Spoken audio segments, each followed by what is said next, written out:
પૂરક વાચન પાઠ 3 ચિઠ્ઠી.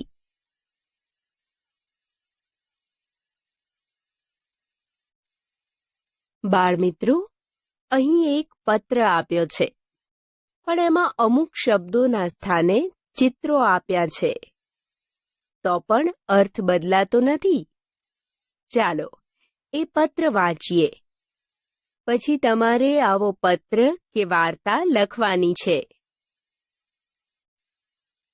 હેલો કિરણ, કોરોનાને કારણે ગત વર્ષે ના તો આપણે નિશાળે જઈ શક્યા, ના કોઈને મળી શક્યા.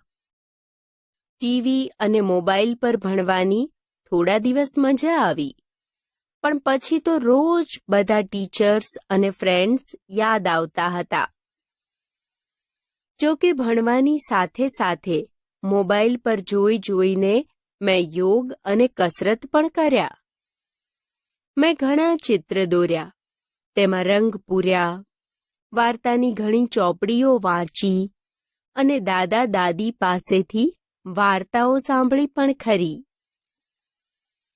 નીલમ અને હું રોજ ક્રિકેટ અને ફૂલ રેકેટ રમતા હતા, પણ ઓસરીમાં જ. પપ્પા ક્યારેક ગંજીફાનો જાદુ શીખવાડે, મમ્મી વળી સાપસીડી રમાડે, અને હા, મેં સાયકલ ચલાવતા પણ શીખી લીધું.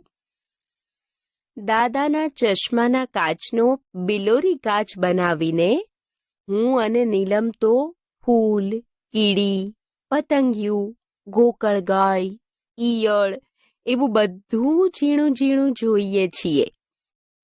તે જોવાની બહુ મજા આવે. હવે તો હું મમ્મી પપ્પાને ઘરકામમાં ટેકોય કરું છું. તારા ઘરના બધા પણ માસ્ક પહેરતા હશે તથા સાબુથી હાથ ધોતા જ હશે. મારા દાદા દાદી અને મમ્મી પપ્પાએ રસી મુકાવી લીધી છે. તું પણ મને આવી રીતે મેસેજ લખીને મોકલજે.